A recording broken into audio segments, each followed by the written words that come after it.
Baik, Assalamualaikum warahmatullahi wabarakatuh. Ya, buat rekan-rekan mungkin udah gak kerasa ya, kita udah menjalani daring selama 1 minggu lebih. Dan Alhamdulillah, kita masih ada kesempatan untuk bertemu kembali dalam pelajaran ekonomi. Oke, mungkin di antara rekan-rekan ada yang tidak kerasa 1 minggu, atau di 1 minggu ini udah mumet dengan tugas gitu kan. Ada juga beberapa, tapi mudah-mudahan tetap semangat untuk belajar. Oke, untuk pertemuan kedua dalam ekonomi ini kita akan belajar tentang kebutuhan, alat pemuas kebutuhan, dan memanfaatkan biaya peluang. Nah, sebelum kita masuk ke materi pertemuan kedua, bagi rekan-rekan apakah masih ada yang ingat dengan materi pertemuan pertama? Oke, ada beberapa kita bahas di materi pertemuan pertama, di antaranya yang pertama yaitu pengertian ilmu ekonomi. Banyak tuh. Ada menurut Adam Smith, ada menurut JBC, dan juga kalian kemarin sudah mendefinisikannya berdasarkan pengetahuan kalian sendiri. Selanjutnya kita belajar inti masalah ekonomi. Ada dua tuh. Ada kelangkaan, sama satu lagi kebutuhan. Nah, kelangkaan itu apa sih? Kelangkaan itu terjadi karena tidak seimbangnya antara kebutuhan sama jumlah barang. Jadi terjadilah kelangkaan di sana. Nah, selain itu kita juga belajar tentang bagaimana cara menentukan pilihan yang tepat. Ada tuh beberapa analisis, kita melakukan analisis. Selanjutnya, yang keempat, kita belajar cara menentukan skala prioritas dan pengelolaan keuangan kemarin. Jadi kan ada tuh prioritas 1, skala prioritas 2, skala prioritas 3. Kalau kalian masih ingat itu ada kebutuhan primer, sekunder, tersier, ada kebutuhan sekarang, kebutuhan masa depan kan di sana masuknya. Seperti itu. Nah, dalam materi pertemuan kedua, sebetulnya kita tidak jauh dari materi pertemuan pertama, jadi melanjutkan. Sekarang kita akan belajar tentang bagian C, yaitu kebutuhan dan alat pemuas kebutuhan. Nah, ini berhubungan dengan kelangkaan tuh. Kan kelangkaan itu ada ketidakseimbangan nih antara kebutuhan atau keinginan masyarakat sama barang. Nah, sekarang kita lebih perdalam lagi. Kebutuhan itu apa saja gitu kan? Kebutuhan masyarakat. Terus kalau barangnya itu barang apa saja? Nah, di sini kita perdalam lagi tentang kebutuhan dan alat pemuas kebutuhan. Selanjutnya, bagian D, kita akan belajar tentang bagaimana caranya memanfaatkan biaya peluang. Nah, biaya peluang ini harus kita pelajari karena untuk menyelesaikan masalah di sini. Masalah kelangkaan tadi, masalah kebutuhan dan pemuas kebutuhan. Nah, diselesaikannya dengan cara memanfaatkan biaya peluang. Nah, selanjutnya bagian terakhir nanti, biasa di slide akhir, akan ada latihan untuk menyempurnakan pengetahuan. Jadi kalau cuma mendengar atau cuma membaca, itu mungkin menyerapnya tidak akan full gitu. Tapi kalau dengan latihan, insya Allah lebih tahu lah gitu. Nah, kita masuk ke pembahasan pertama, yaitu kebutuhan dan alat pemuas kebutuhan. Itu ada kebutuhan dan alat pemuas. Kita bahas satu-satu. Yang pertama kebutuhannya dulu.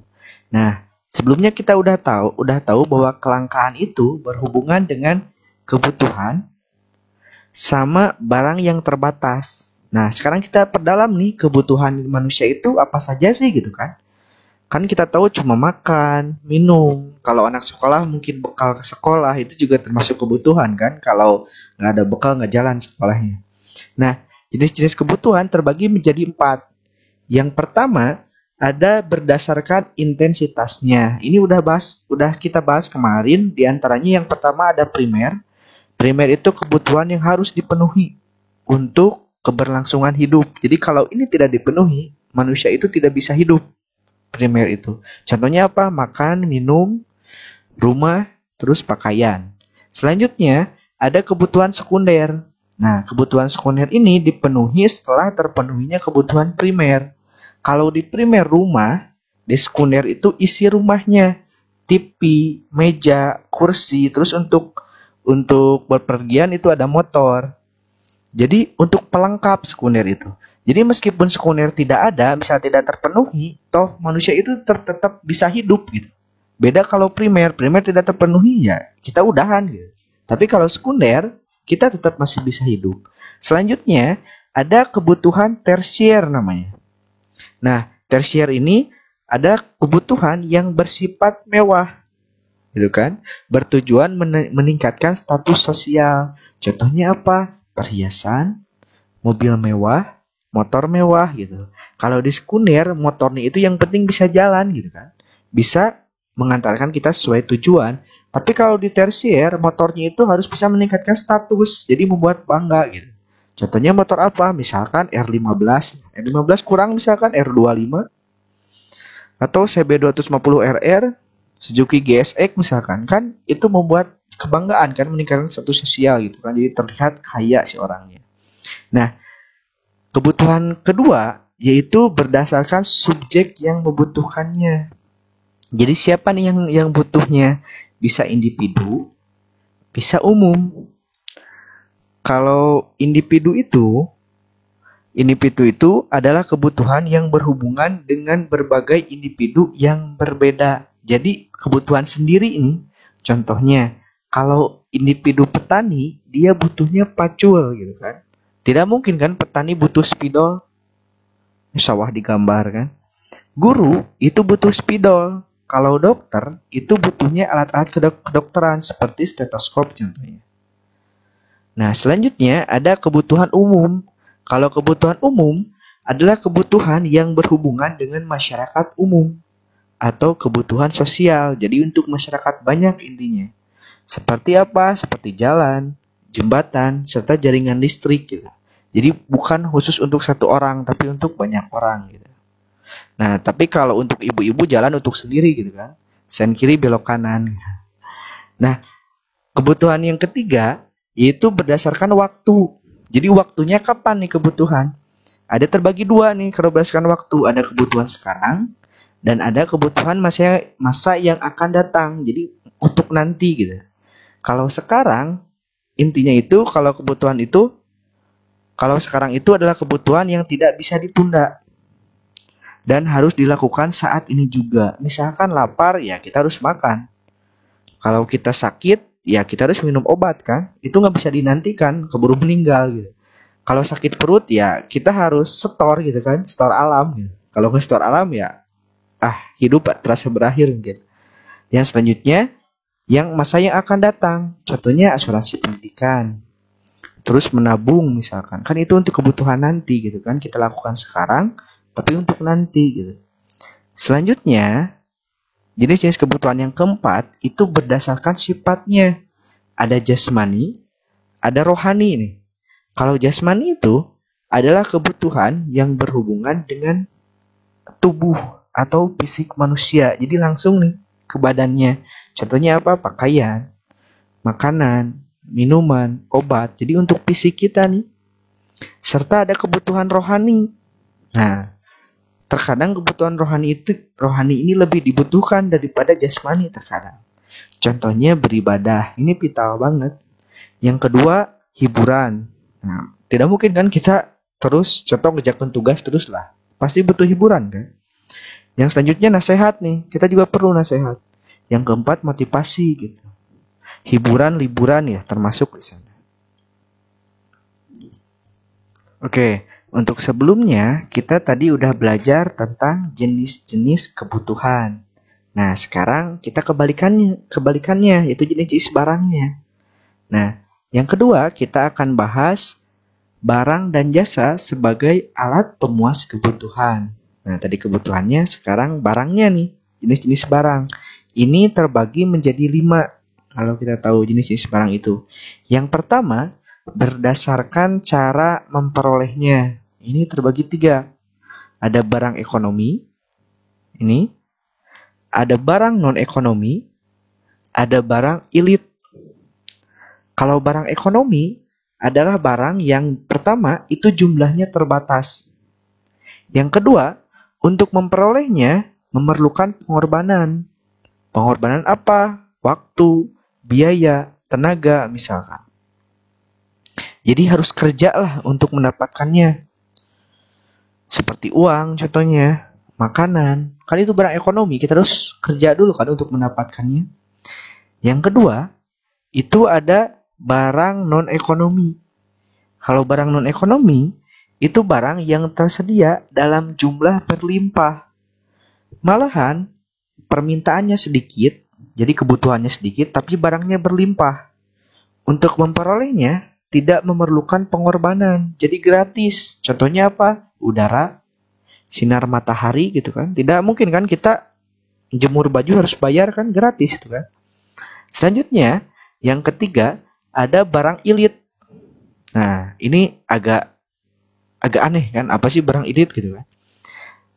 Barang ilit ini adalah benda yang jumlahnya jika berlebihan akan menyebabkan bencana. Maka dari itu, harus dikontrol penggunaannya. Contohnya apa? Misalkan air nih, air jika terlalu banyak akan mendatangkan banjir, kayak gitu. Jadi air itu kan anugerah, tapi kalau banyak kan jadi musibah gitu.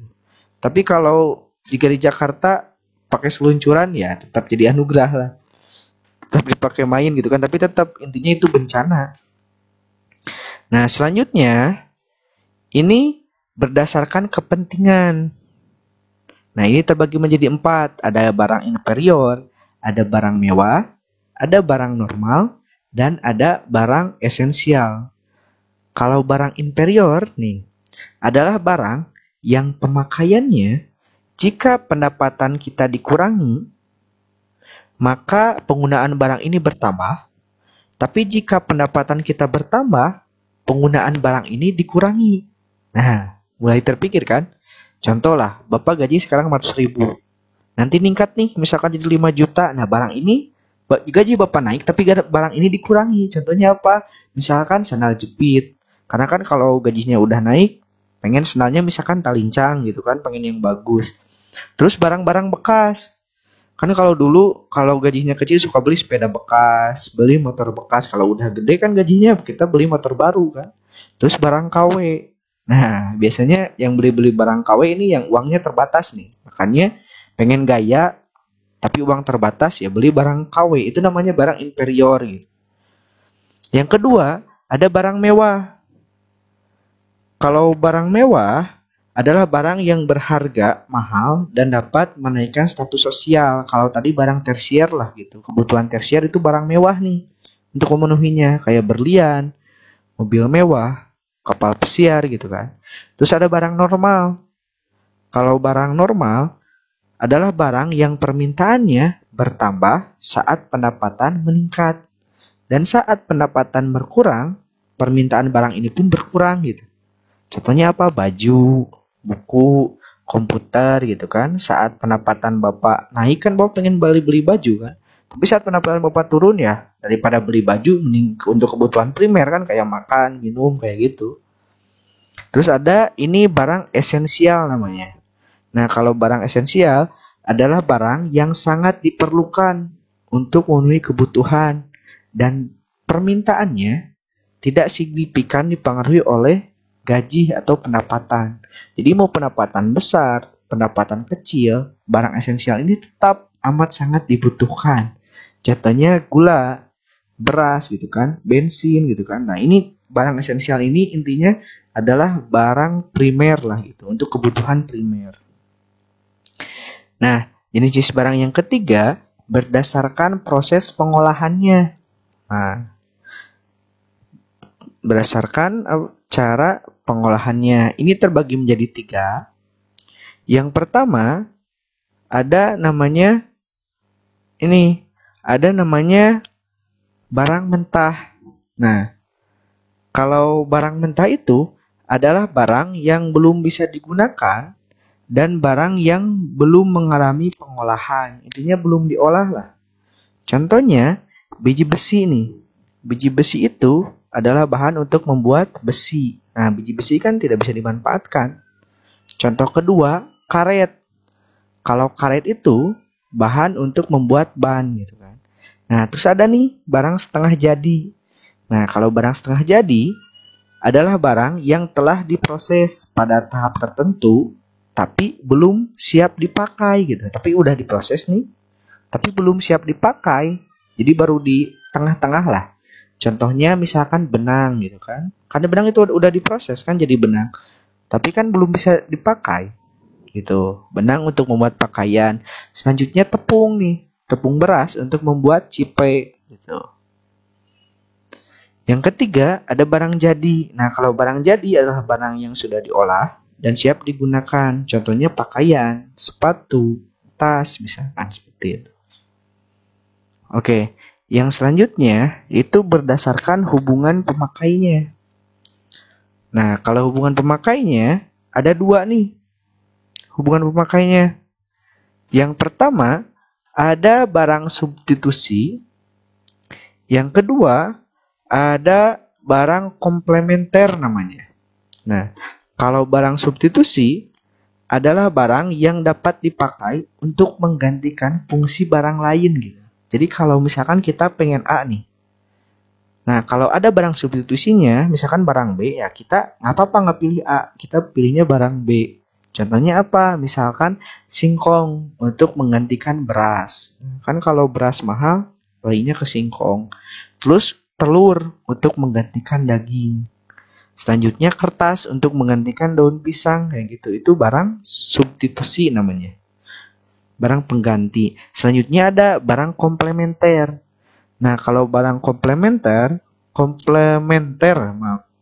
adalah barang yang bersifat sebagai pelengkap bagi kegunaan barang lain gitu.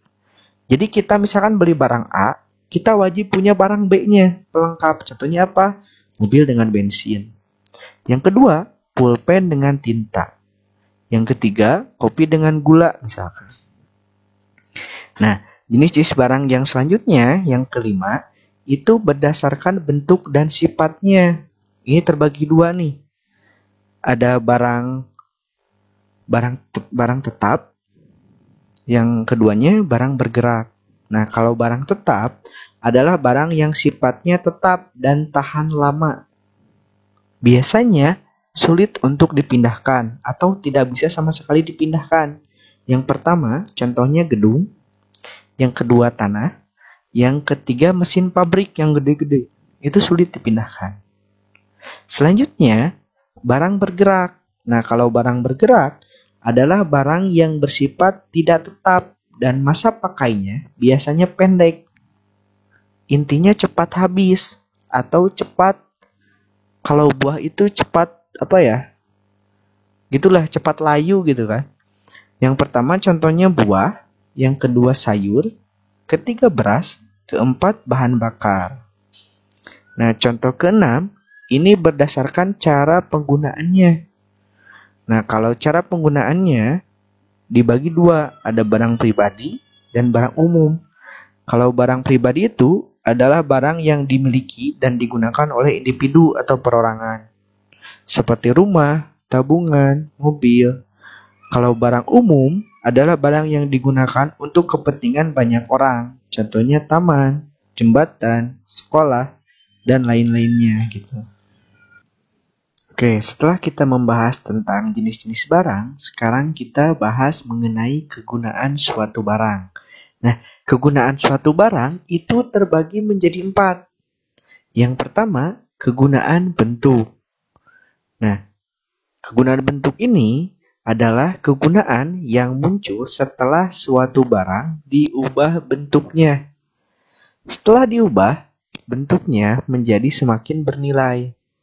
Nah, contohnya apa? Misalkan papan, kayu, cat yang diolah menjadi meja dan kursi misalkan.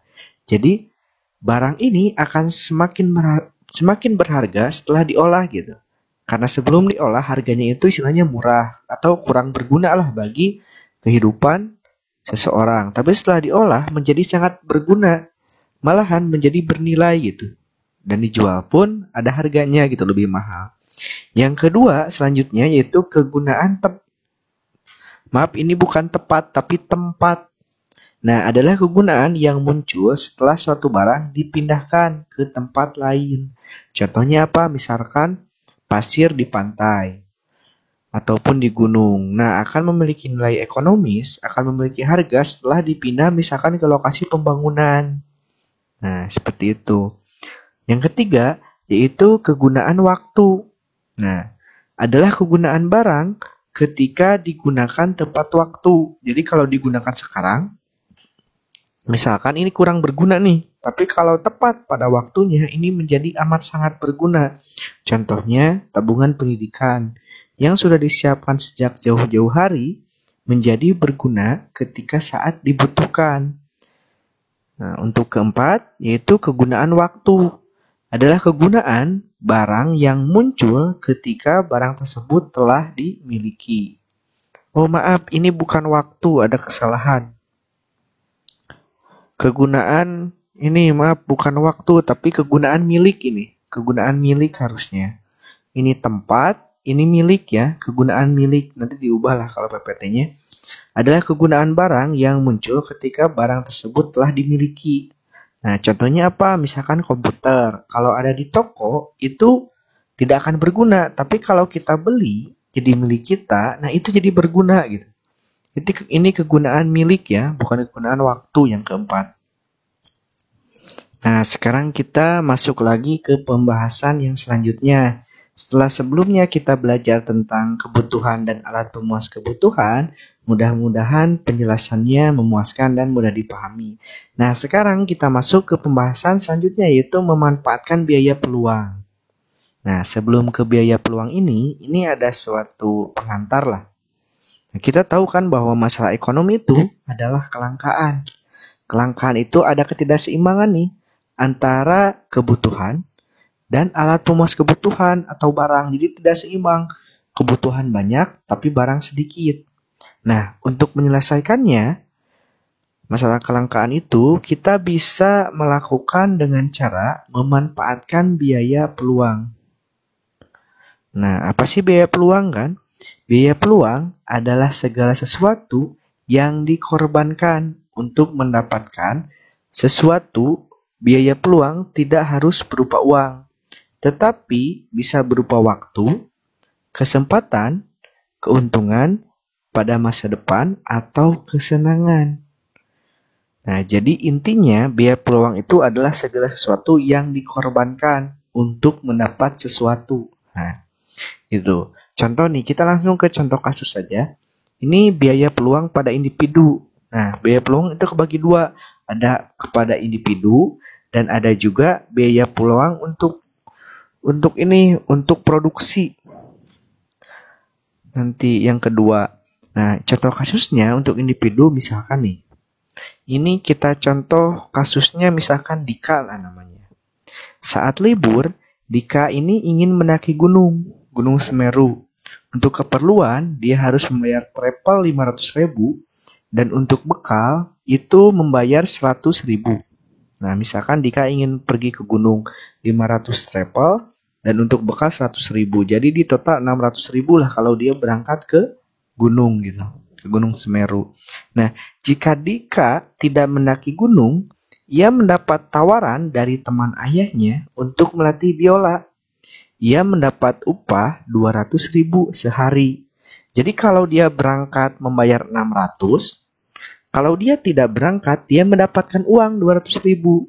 Nah, pertanyaannya nih, berapa biaya peluang Dika jika memilih mendaki Semeru? Intinya dia berangkat lah, milih untuk mendaki gunung. Jawabannya, pertama, ini jelas ya. Pertama, karena dia memilih berangkat ke gunung, jadi pertama itu biaya yang dikeluarkan. Pertama, biaya travel itu 500.000.